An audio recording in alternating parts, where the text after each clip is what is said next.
Welcome to ADARC 2021, which is a series of conversations based on a program that was aired in the 1980s and 90s in the UK called After Dark.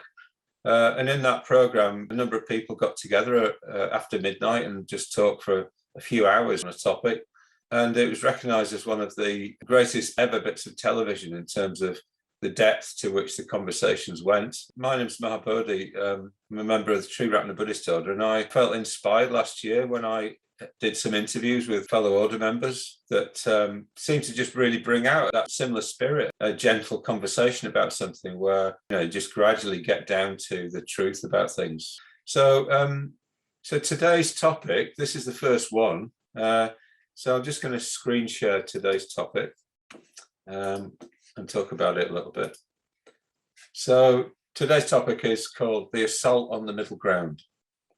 So basically, what we're looking at is a phenomenon like Ricky Gervais commenting that anyone mildly conservative on Twitter is labelled as Hitler. That's an example of the assault on the middle ground.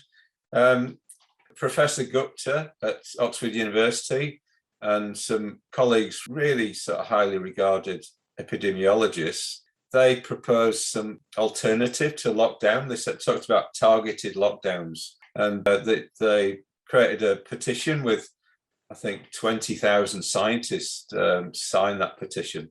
But they were sidelined and they were accused of being political and not given the respect that you would expect to people who've got some sort of wisdom in their field.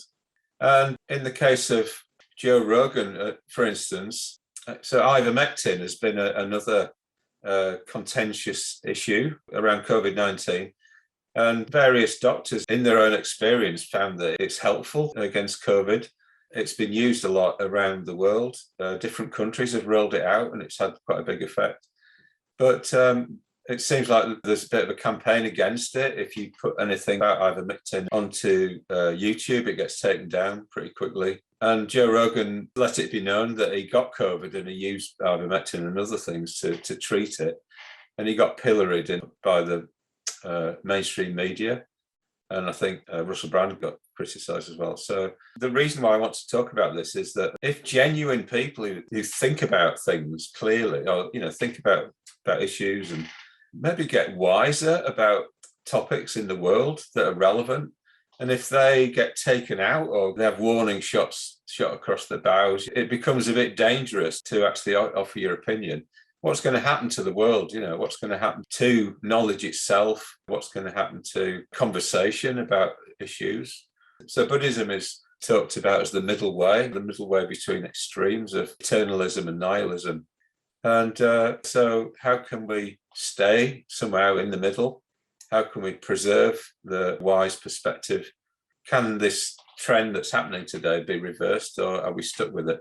And the other important reason behind these discussions is that I want to come up with constructive solutions, not just to rehearse the problem, not just to go over, oh, this is happening, isn't it bad? So how can we reverse this assault that's happening on the middle ground? So that's today's topic. So I'm going to just now introduce the panelists. So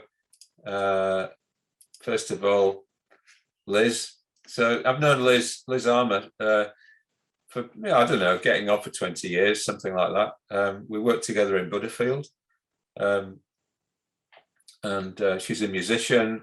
We've worked together on rituals, putting on rituals for 400 people, 1,000 people, that sort of thing. And I think she's got a keen intellect. She's a bit of a closet academic. She's lived abroad quite a bit over the years. And I think she's really valuable to have on the panel. And then secondly, we've got, thanks Liz. So we've got Kevala. So again, I've known Kevala 30 years or something. So Kevala is a long-standing member of the Sri Ratna Buddhist Order, ordained in 1980, I think. And he also works for Butterfield. And yeah, Kevala's quite a kind of, I don't know, I just sort of see Kevala as that just really kind of solid character who thinks about things quite deeply, and he's quite deeply into his practice, and he's just generally kind of like solid, and when he's very kind of committed when he's kind of, he sees something that isn't quite right, he sticks at it to try and oppose whatever's going on. It's a very strong part of his character. And then finally we've got Dharmabandhu. So Dharmabandhu, again, I've known for about 30 years. He's a very good friend of mine.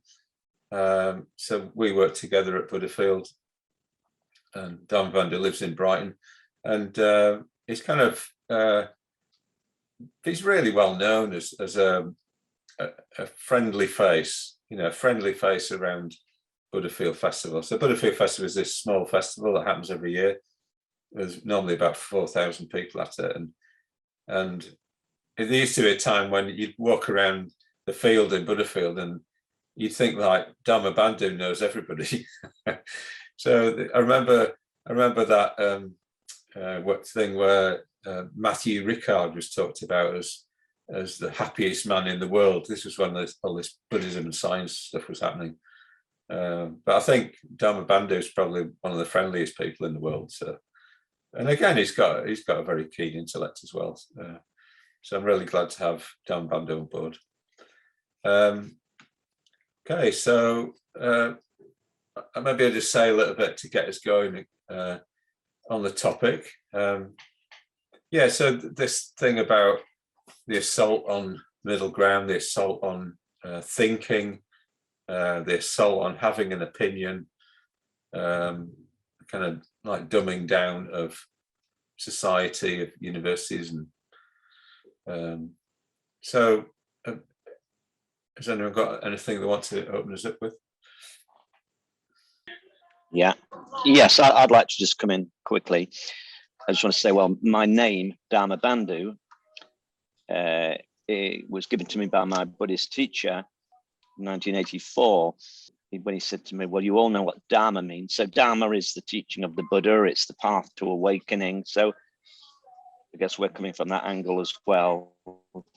And Bandhu means brother and companion, kinsman. So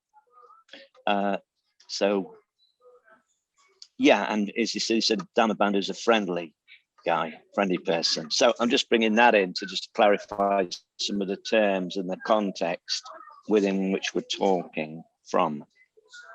I'll leave it there. I hope that didn't confuse it. I hope that made it a little bit clearer at least. So it's a bit funny to start again, because we've got a momentum going there, and it's a bit like, what was it saying again, that sort of thing. Yeah, but it was nice what you said, Dharmabandhu, because in a way, if we're here to offer some solutions, not maybe we won't be able to, but then it's very much in the spirit of how we converse that brings that about. So there is a contact, very much so. Mm. Yes, and it's like, who are we talking to, as it were? Do they know the words we're using? So that was all I was trying to do. Yeah. So we're all involved in Triratna Buddhism, which is a tradition that was founded by Sangharakshita in the 1960s, and specifically to try and bring Buddhism into a Western context, that sort of thing. And I think, as Liz says, how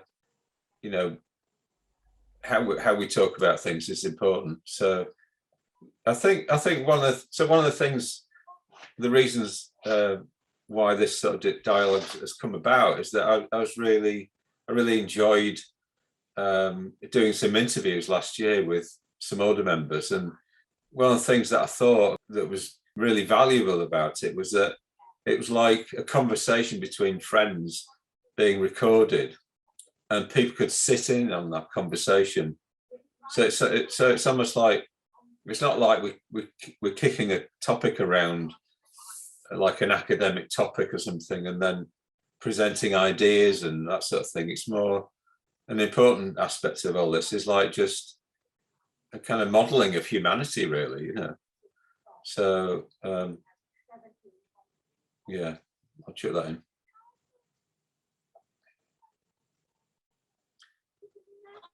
Yeah, thanks for that, Mahabodhi.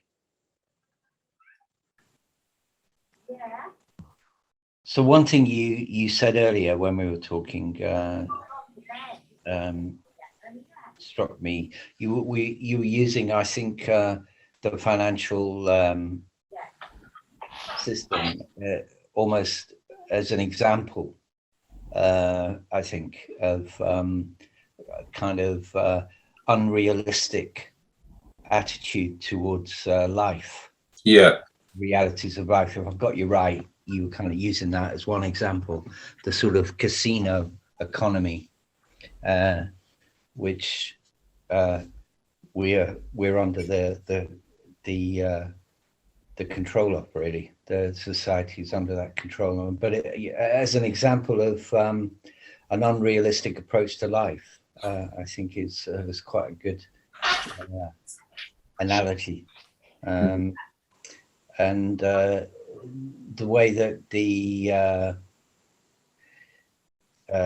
middle ground is under attack is that, you know, it's under attack because I think it has some grounding in it, some sense of perspective, you know, some connection with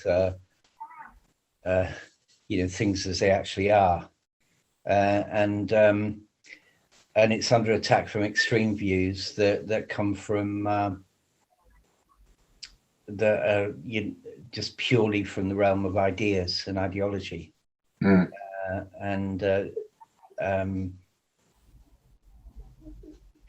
so which is very difficult to argue against. I think the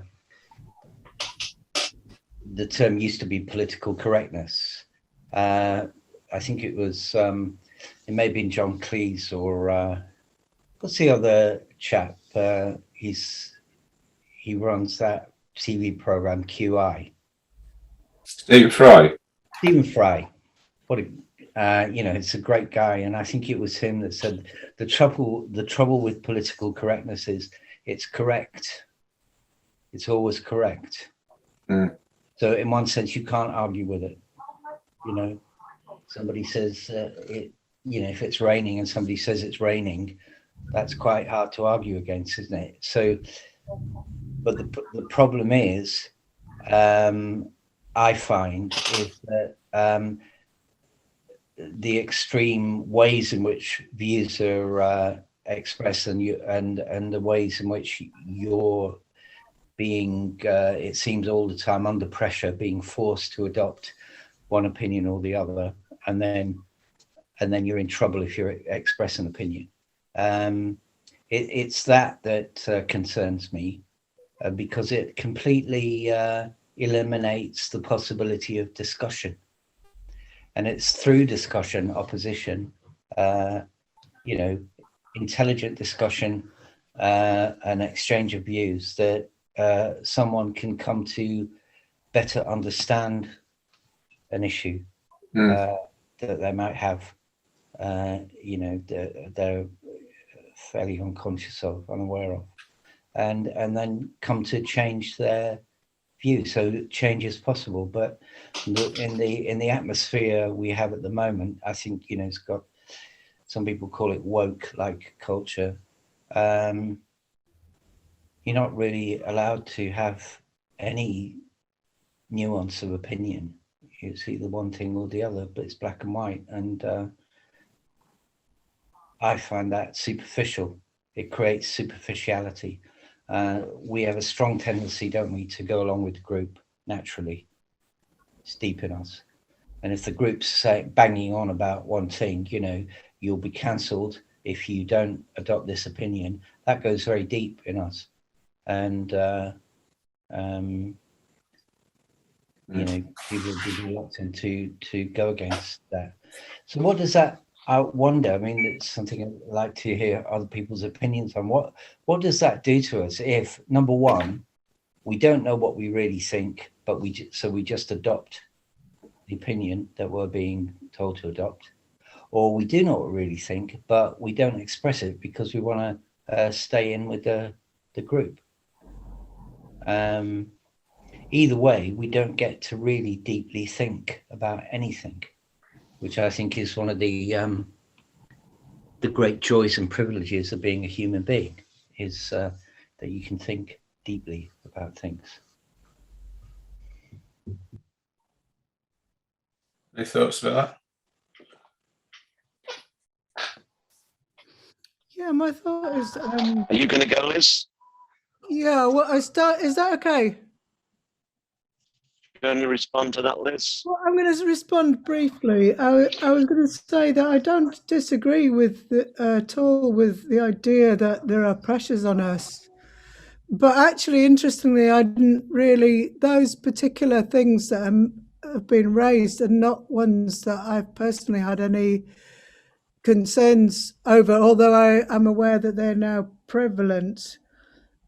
I'm more aware of what we were maybe touching on earlier, which was a tendency for people to be expressing opinions, possibly in quite a vehement or quite unpleasant way, and not allowing people to talk, but nothing to do with being politically correct, but probably completely the opposite.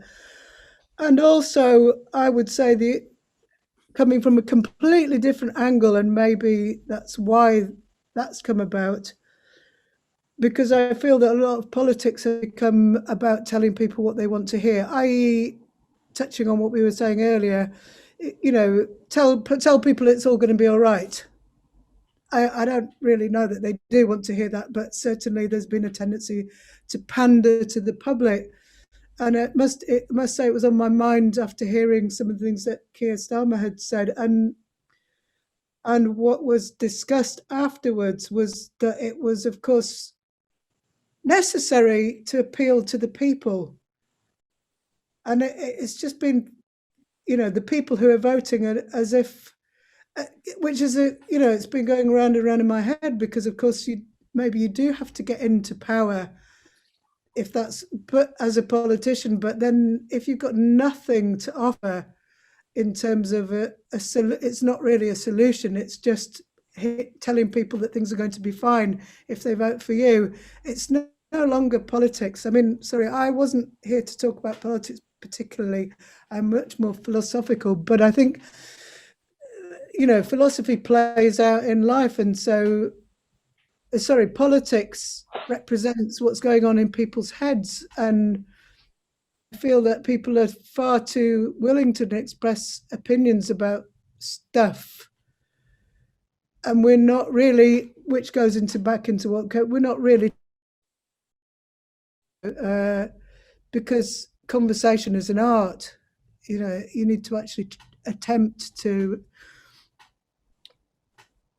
engage with the other people rather than presenting opposites. I don't know if I expressed what I wanted to say, but I've finished anyway. Yeah. I mean, one thought I had just like this week was that like you've got this sort of tendency to sort of like superficiality, as Kevala said, like the politically correct people are just always saying the right thing, but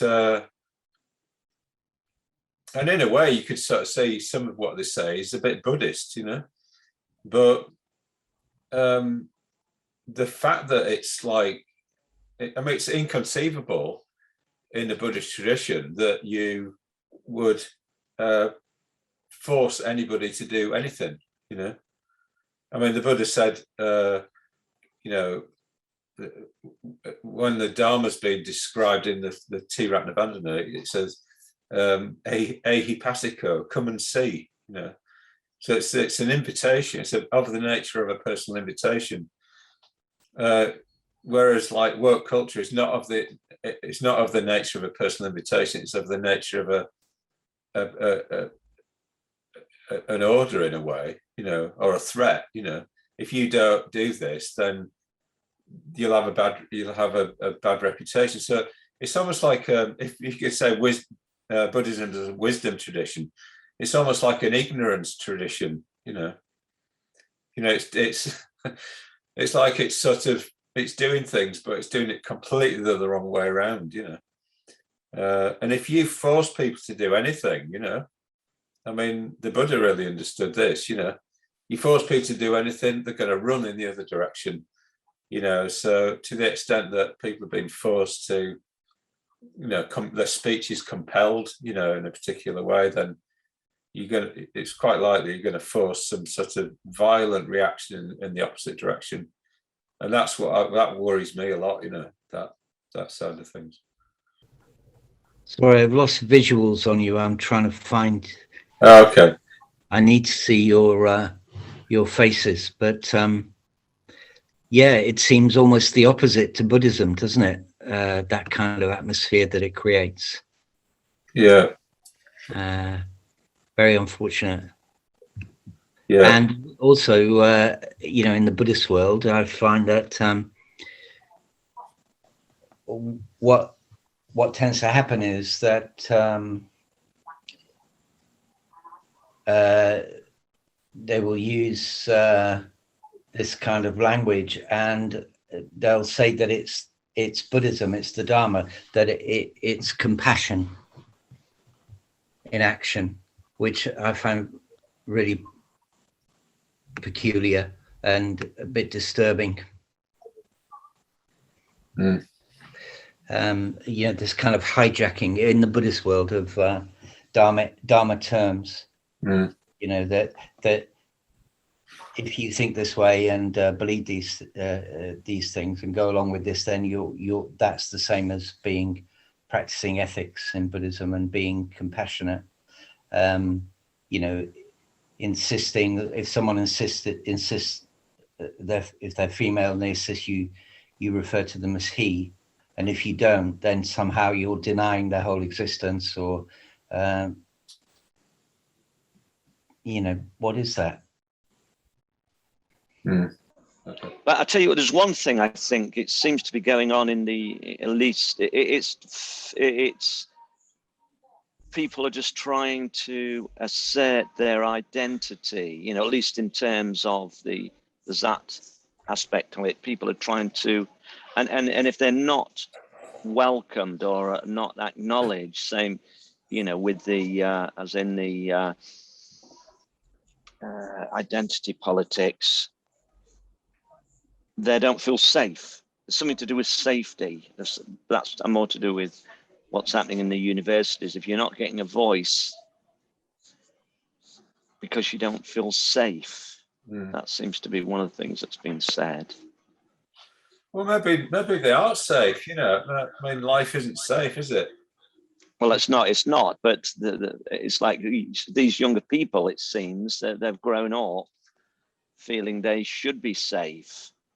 When they go to university, they should be safe and they should be valued, which is true to a degree. But in this discussion this morning, there was a two sides. What one woman's saying, well, no, they should be valued. Everybody should be valued, which is true. But another guy was saying, well, yeah, but when they enter a university, you've got the quest is for truth, not safety. You need to be more robust and critical, as it were, a critique, rather than my voice is as good as anybody's. Anyway, this is part of that dumbing down thing, isn't it? Everyone gets A stars at A level, So do we think that the generation from the last 20 years have just been given an unrealistic view of life? And I mean, I'm talking about middle class people, not working class people, because the working class people seem to have got a worse and worse deal out of everything,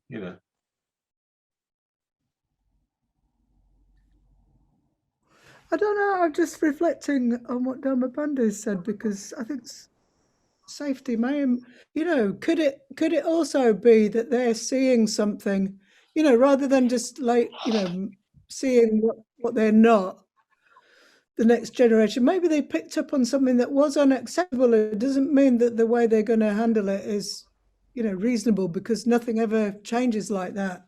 But I'm thinking about how I felt when I was, that at that point in my life, and I didn't feel either safe or valued. And actually, that's completely unacceptable, even more so when you're a young person and you're trying to learn. I'm not saying that young people need to be listened to any more than anybody else, but actually a kind of complete sense, anyway, I feel that they've got a point if they feel that some sort of, which is a bit ironic, but some sort of respect is necessary. So that's an interesting thing that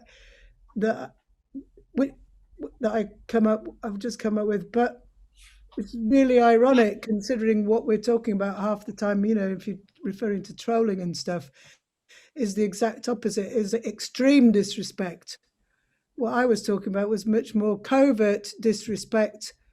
I was lucky enough to go to do studies at the time that everything was paid for, but I felt that, we weren't respected even as the people, for whom the education was supposed to happen. Anyway, I'll stop there to give people a chance to respond.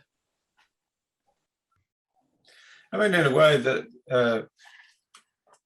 we were talking earlier about the kicking the can down the road, from 2008 onwards, Obama was kicking the can down the road, and putting off solving the financial problems of the US and all that. I mean, it's a hard one, isn't it? Because it's like, when you look to the future of the younger generation, it doesn't look all that promising, really, So they have got stuff to complain about, in a way, what our generation has left them with, But on the other hand, it's like something still has to be built, things have to be built, don't they, And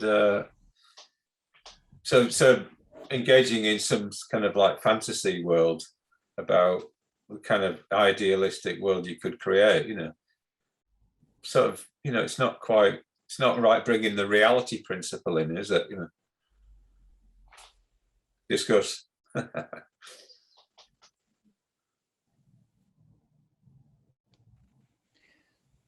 Well, I'm just going to say something.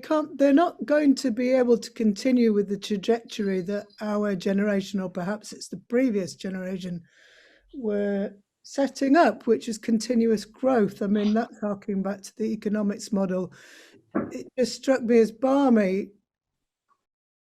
Talk about growth as being an indisputable way of economics. I feel that the only thing that for the next generation is going to be to dismantle this concept of growth and go back to something more about parity for humankind. There you are. Yeah. Well, continuous growth isn't what nature follows, is it? You get growth and then you get wintertime. So yeah, that's true. So just another angle, the billionaires in the world are wealthier and wealthier. It's more uneven now than it was 30 years ago, unevenness of income. We're asking why people have got no money or can't afford things, but yet there's so many billionaires now. It seems they're, at least to some degree, and they've got the finances and the power to manipulate things so that they don't lose their wealth, and they don't want to share it either, or some don't. Yeah, I mean, I think the 70s were the most equitable decade, and since then it's gone more inequitable. Well, it is a particular vision, isn't it, that these billionaires have? It's a bit technological, isn't it? It's all about AI and all that, using China for your labor force, and it's a particular thing, isn't it? Gig economy and all that, but it has a liberal kind of beneficial kind of aura around it, doesn't it? There's ex-hippies.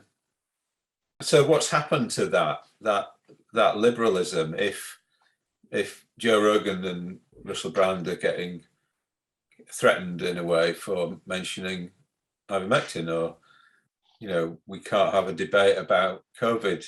How have things changed? I mean, is it that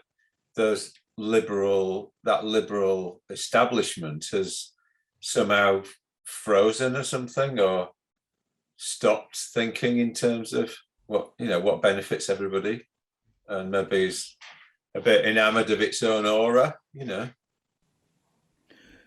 I would say that there isn't a liberal establishment. That's just putting it out there. And it's not politically seen as wise to look out for what benefits everybody. That's what's on my mind at the moment. Yeah. That it seems that it's talked about in terms of shooting yourself in the foot if you actually are talking about everybody's well-being, because actually you only need to look at your voters in terms of politics anyway. And yeah, our historical politics is very much about categories of people. Not to say that that's the way it should be, but that's the way it appears to be. So if those people's opinions shift, then you follow them. Then it's wise to follow them. Yeah, I said it on the other thing, but that's what I was talking about. Mm. And of course, that doesn't make for good politics. It doesn't make for a good debate of any kind. No. Yeah, and that was what Clinton did, wasn't it, in the 90s, with these focus groups? He'd get people to say what they wanted to happen, and he'd follow that, So it's been going on a long time, hasn't it? I mean, I just wonder if what we're talking about is too big for. I mean, I don't consider myself politically astute or even politically educated, really. Even though I've got some ideas, or I've got some understanding from my education, if you like, my academic education finished before I got to university. I'm not saying you should go to university, but I just wonder if we actually trying to talk about things that are too broad for our understanding, and do we really know what's going on? The art of politics is to disguise what's going on, it seems. Do we really know what's the big countries and what the real issues are? How can we, are we getting too broad? Well, I don't know. I mean, I think I feel uncomfortable at ideas like that, because it's a bit like, well, that's like stepping away from taking some sort of responsibility for what happens, Oh, it's all too much, it's too big, it's whatever, Well, there's a difference between responsibility for what you can do, yeah, and responsibility for things you can't do. What can I, like there's my area of concern, what I'm concerned about, which is very broad, and then there's the area of what I can actually do and how I can be effective in the world. Mm. And if I get too caught up in all, the broad picture, I'm not yeah. What can I do? Yeah. Well, that is the question behind this debate, really. What can we do? Is there anything we can do? I mean, it does feel like when I've had discussions with Kevala and Dharmabandhu in our chapter,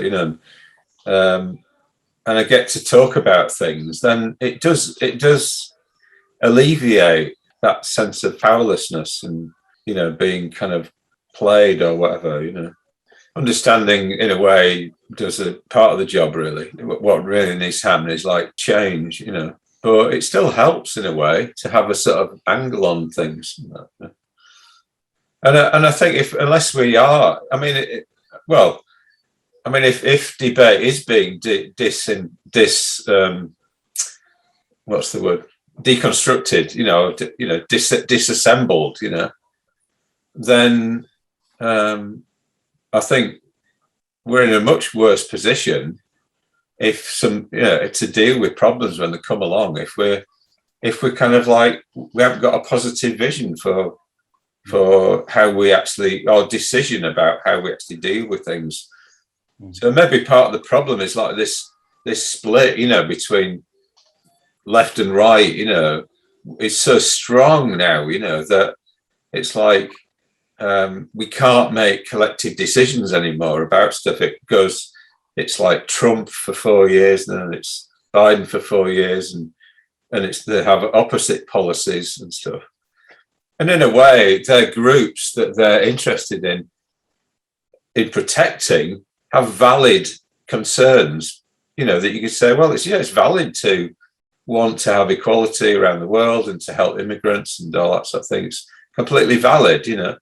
And then from Trump's side, it's like it's completely valid to that, you know, that some jobs get preserved in America, and all the jobs don't get sent out to China, you know, because it's cheaper out there. So, you know, those people the poor white people that are Trump supporters often have valid reasons for voting for him. It's not like, you know, it's not like a kind of a win or something, you know. So it's like that. Maybe this is part of the solution or something. That, well, how do we? I mean, as a Buddhist, you know, I kind of feel committed to including everybody in the solution and stuff. Address it, you know. So how do we have a dialogue between left and right? You know, that actually. Oh, it sounds almost inconceivable, you know. But you know, where would you start with that, you know? And you probably have to start with areas of safety, maybe, you know, like making sure that the, you know, coloured people in America feel safe, you know, but also making sure that the, you know, poor white Americans who vote for Trump also feel safe. You know, they're not being bullied into having to say certain things to, you know, I mean, compelled speech or whatever it is, you know, that is just alien to them and stuff like that. So, yeah, you know, I think it comes down to that in a way. It's a bit like we're not talking to each other or something. I disagree. No, you know, mate, it's too broad. You're too broad. You know, I mean, that you're going into the political realm, and it's never going to sort itself out, brother. Ever. This is my perspective. It's never going to sort itself. There's always going to be inequality, you know, and there's always going to be injustice. There's always, because that's what groups and political systems do. And you know, so whatever you or I say or think, it wouldn't help it in our own little sphere, our own mind. But when we can't affect politics at all, we can't even affect politics in our own Buddhist community, apart from communicating honestly with somebody. But we can't resolve. Well, maybe, you know, we can be part of it, but there's going to be politics. Well, you know, are you just describing the nature of politics, that you can't, you know, it's to do with the polis, isn't it? The people. So it's it's got to be. It's about. You have to deal with other people, don't you? In politics, you know, in a way, it's about getting other people to help you do what you want to do. You know?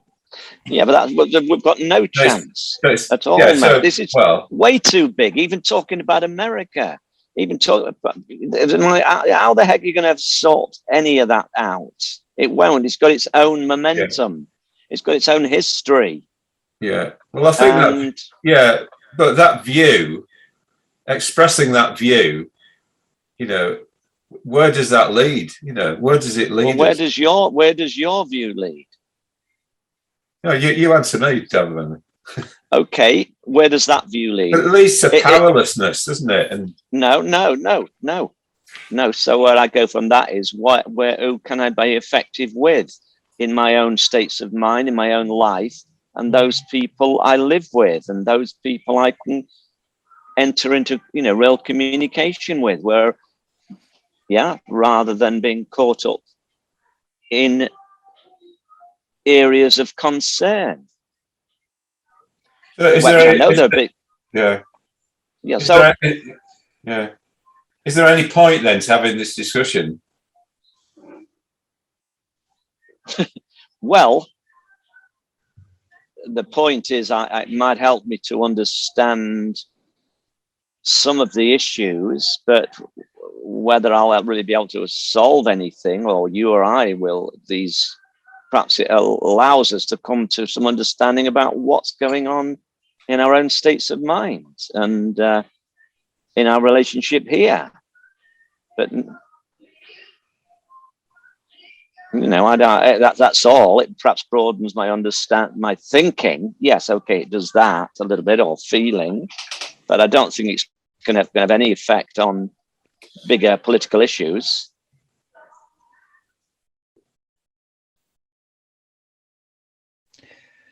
So I think this makes me think of, why it was that I became a Buddhist, or was attracted to Buddhism in the first place, was this kind of circular nature of the world, and politics and so on feeds into that and perpetuates it, and the issues of society in the world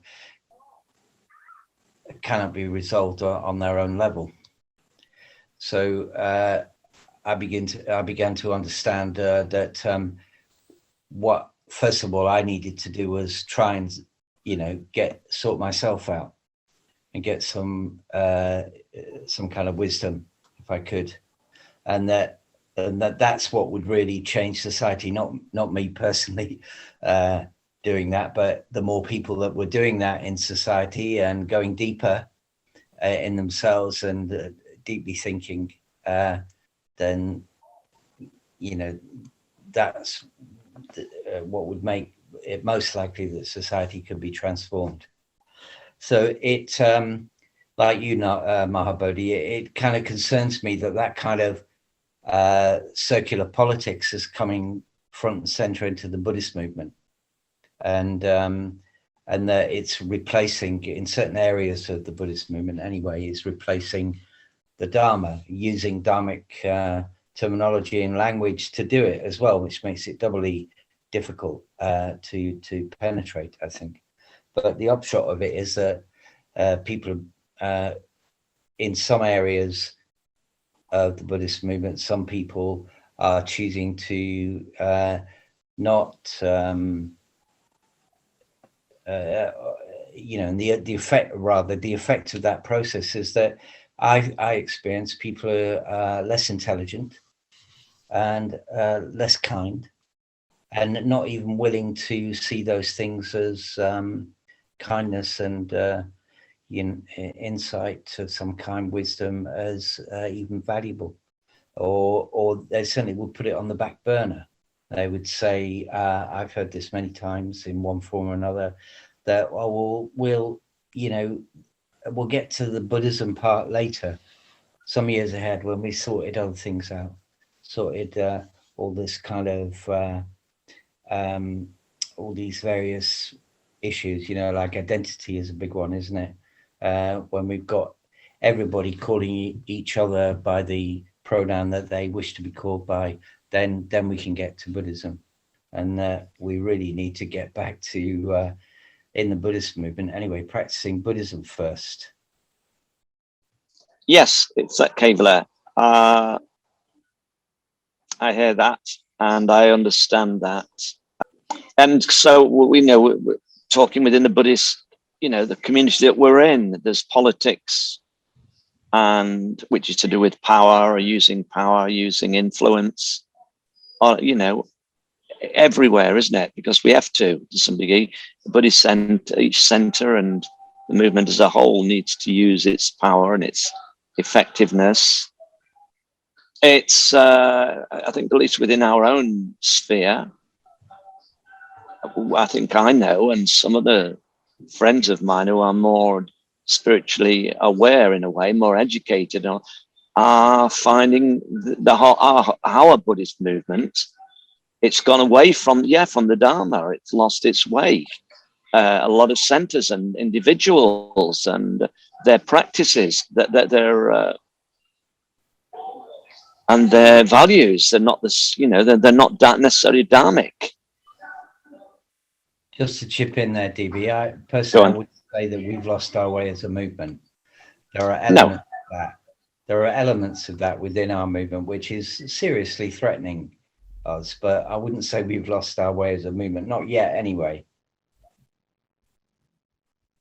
Right. Yeah. Okay. Well, I brought that in partly for talking to Mahabodhi yesterday, and he was talking about another particular order member who felt a little bit like that. So I was using that as an example. But well, yeah. I don't feel we've lost our way. I just feel we're in a process of finding our way and working through all this. And this is going to go on. I can't really speak for the future, but that's what it's about, We're in a particular phase at the moment, aren't we? Which is quite different to what it was. We're all questioning, I guess, because we've lost our teacher who was very outspoken and he was further along the path than most of us. So he was guiding things. And for the last when he died 5 years ago, there's much more independent thought and people trying to find their own way, their way forward now. I think that's what's going on within our Tree Ratna. I started to write an article the other day. I'm going to put it into the Buddhist Centre online, called Work as Competing Religion. The main idea behind that is that it's hard to resist. It's not possible to practice two religions at the same time. That's the basic idea. So you can either practice Tree Ratna Buddhism or you can practice work culture. But to the extent that the two have areas that do not overlap, for instance, the idea that you can force people to be ethical, then you can't practice both of those at the same time. So I think it's a really helpful concept to think that it's actually a competing religion. There's a professor in Canada called Jeff Wilson who wrote a book called Mindful America. And he put an article into Tricycle magazine, which is a Buddhist magazine.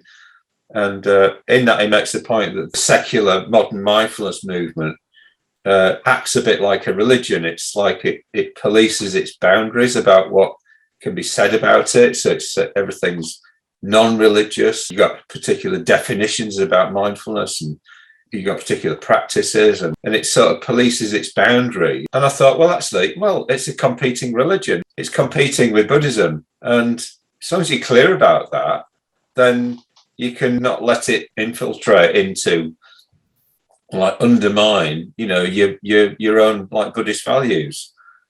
You make a choice between that. I mean, you might you might be a secular mindfulness teacher, but as long as you're clear that what your real religion is Tree Ratna Buddhism, then it's all right, And it might be that you're a bit political you're in XR and all that, but as long as you're clear that your main religion is Tree Ratna Buddhism, then it's not so bad, because that other activity, if it's Extinction Rebellion or something, can get contextualized and critiqued from your main religion, which is Tree Ratna Buddhism. So, you can say, oh, well, actually, I like the sentiments about this, but maybe it's not all that helpful to, block the M25 and stuff if ambulances are going down there and they want to get to. So it's a bit like you're still applying your ethics to everything. So maybe that's the answer partly to this. So long as you're not taking up any of these things as religion, but you're keeping your own religion, which you're choosing as an individual. It's like, it's your choice what you do with your ethics. And nobody can even see what's going on inside of you. I can't know whether somebody's wise or not. I can only have faith that they are or they aren't. It's my decision about whether I have faith in them or not. So I think coming back to this sense, a bit like what Kevala was saying about making that decision that, there's all this stuff happening in the world with politics and this, that, and the other, but I need to work on myself and work on my own beliefs and practices and everything. I think it's easy to get overwhelmed by, and the people this has been happening, hasn't it? People are talking about this, about anxiety overload, with the COVID and political correctness and woke, worry about saying the right thing. It's almost like this. Somebody said it in the class today in the Manchester Buddhist Centre. Just feels like everything's just so many things to think about all the time. But the solution seems to be that you don't have to actually think about everything, take on every single problem, which is maybe what's happened with social media. Just presents us with every single problem in the world. Whereas before, we just read a newspaper and we get a bit of something, Yes, that's right. So, maybe what we need to do is like sort of slightly withdraw from all of that and actually manage our mental states and what bad news we take in, and just deal with the person in front of us and be generous and kind and all that with them, But well, as you indicated, Dharmabandhu, it's a bit like your sphere of influence and your sphere of concern. There needs to be some sort of parity between the two, doesn't there? So you're not like getting overwhelmed by all the stuff that you don't have any influence over. Yes, that's partly what I was pointing towards. Yeah. Yes, we can be informed, and it's important to be informed to some degree. But I think, as our teacher said, if you are going to critique, say, Christianity or critique something, some issue, you've really got to know a lot about it to be able to offer, a real critique. Otherwise, it is only an opinion. You've also got to know what Buddhism is. You've got to know your own religion, if you like. Because even just talking about Triratna is very broad in many ways, and some people want to keep it really broad, and they keep pushing the broadness. Others holding the center ground, for instance. And we need both, don't we? We need the tension between the creativity and the keeping things fresh, and some people are holding the center ground, the tradition, the orthodoxy, if you like. And that's within ourselves, isn't it? And I think, what's his name? That guy talks about the left brain and the right brain.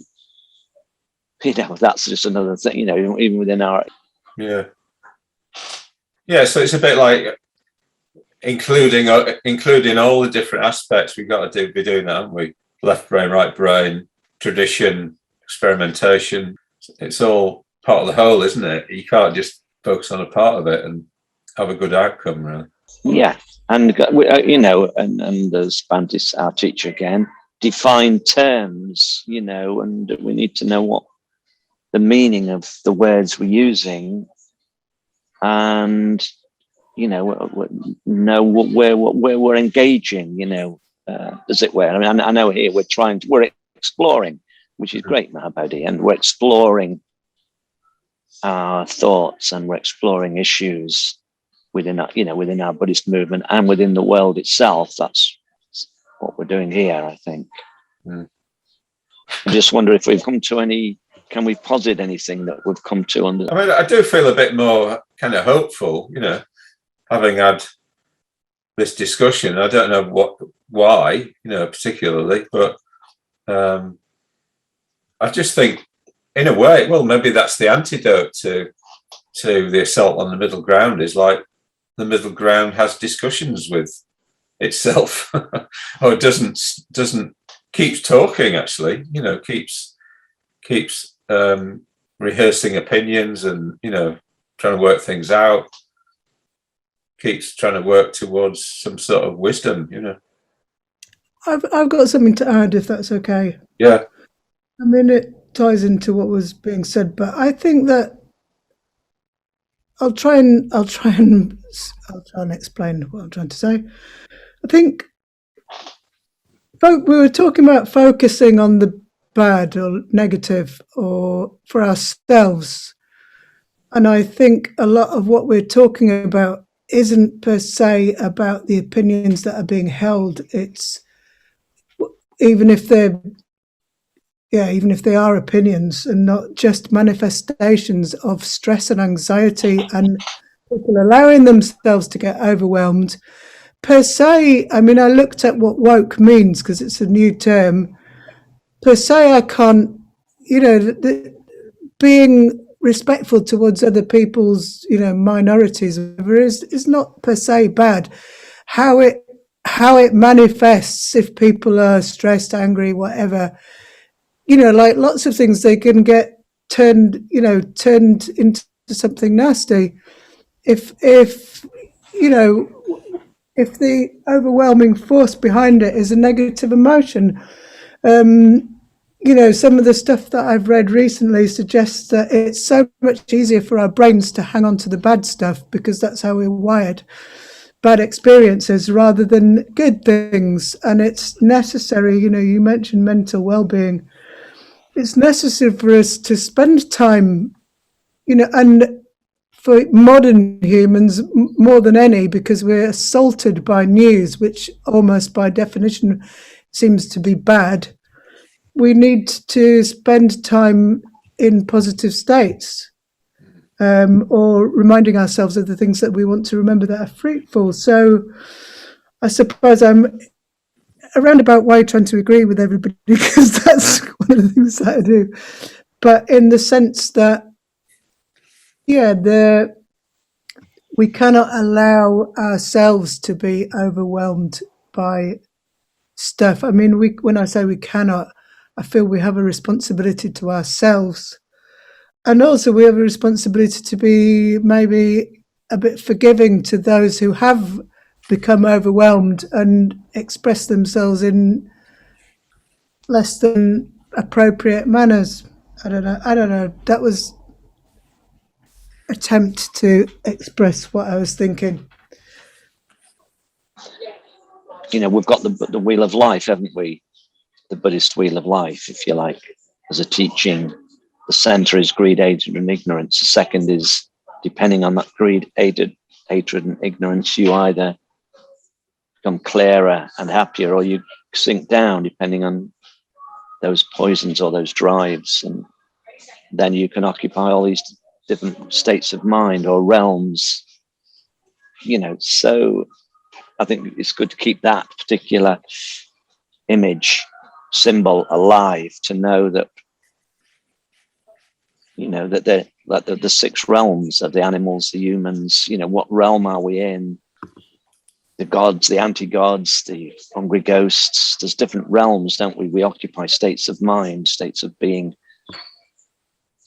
I don't know why I'm saying that. I'm just bringing that in as a Buddhist teaching, as a Buddhist worldview, a particular view, teaching view. I'm not sure if that's helpful, but there's so much more in it as a teaching tool. Yeah, well, I think it does. The Wheel of Life does remind us, doesn't it, of the whole span of like possible situations, and you know that sometimes things can be hellish, you know, and you know it's not always like the human realm, is it?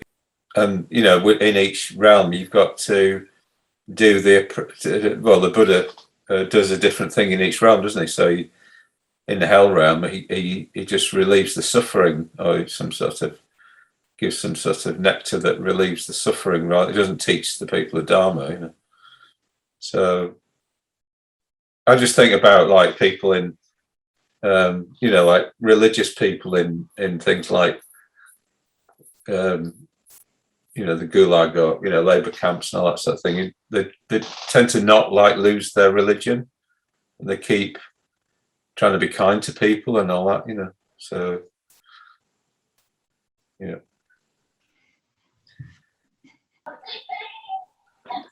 it feels like we have got somewhere with this, and I wonder if we should just wrap up now. And any final words you want to say? Yeah, I've got a couple of things that it's just come out of what people have been saying, and I'm probably saying the rehashing it really, but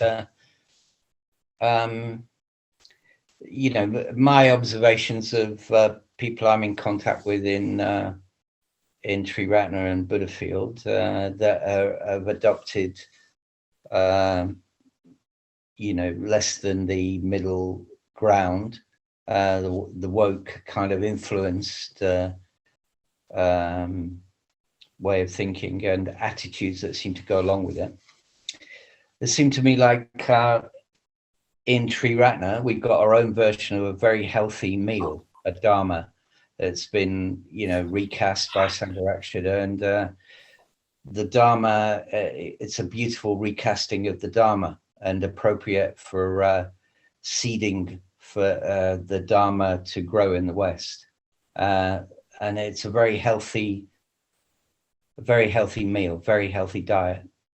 But, if you give a kid, or a lot of adults for that matter, a choice between a nice healthy plate of food and some kind of fast food thing, more often than not they'll choose the fast food, because it does something. It presses certain buttons that give you pleasure, and we're wired for pleasure. So and that food might be extremely unhealthy for us in the long run if we eat that food, ongoingly. The odd meal probably won't make much difference, but if that's our consistent diet, we consistently choose the fast food, then our bodies eventually will will show that, will grow fat and have disease.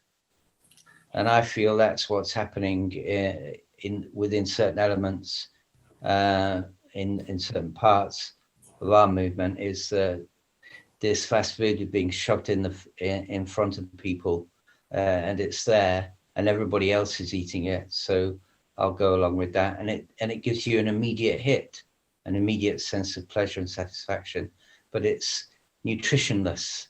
It has no value in it in terms of our health and well-being and our growth. And that plate of healthy food is just left there to rot. So I think it's up to us really, that we make sure that we keep eating that healthy meal, and we don't take the fast food, and that we do our best to keep offering that to others. Dharmabandhu, have you got any final words? Yeah, well, I hear what Kevala's just said, and I agree with that.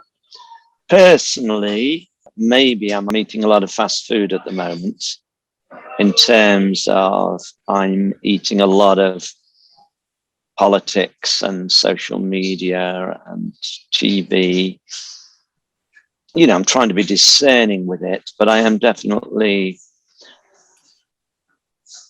I'm on a breadth rather than a depth approach, because I've got deep traumas, and but it's I've got issues like all of us, but I've got some wound. I'm having to work with unsatisfactoriness, pain. I'm having to work with that quite consistently. It brings me back to the wound rather than higher states of consciousness.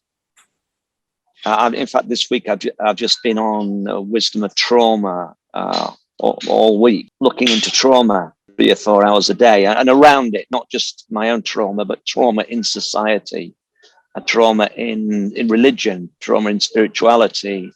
Last night I was listening to that discussion with Sharon Salzberg, Gabor Mate, and a couple of others, and a Jewish rabbi. Yeah, so I'm in that world, but I think that is looking into the wounds, the dart. Unless I can keep seeing the dart that's in my eye, I'm trying to pull it out. I need to pull it out and dissolve it, and to have kindness around it. So that's the world I'm more in. Kindness to and forgiveness and compassion, and realizing I'm okay, rather than a terrible Buddhist. I'm working with that wound and that view. I've got a view of myself and a view of society. Actually, it's a critical view. So, as well as being a friendly guy, I'm also working with those issues. So so I'm talking personally now. That's me, really. Yeah. Thanks for that, Dan. It's good to hear. Liz, have you got any final words? Not really. I just thank you for having this idea, and it's been a pleasure being with such. Well, it's been great to get going, the first one of these. And Sangharakshita had one of his great teachings was about clear thinking. And I just think that the world can be helped a lot by clear thinking, but also just by modeling humanity, really, modeling being able to cope with emotions and all that sort of stuff. So I'm quite pleased with how this has turned out. And thanks to all three of you for agreeing to come along. We'll wind it up there and look out for the next one in a week's time. I just want to say, Mahabodhi, before we sign out, great, Kevala, Mahabodhi, Liz. Well, thank you for initiating this and for facilitating it and for the vision behind it and where you're going with it. I've appreciated it and got a lot from it, actually. I feel I can see myself a bit clearer again and the world. So thank you. Great. All right. Well, thanks, everybody. Cheers, everyone. Thanks. See you, mate. Thanks, guys. Liz, everybody.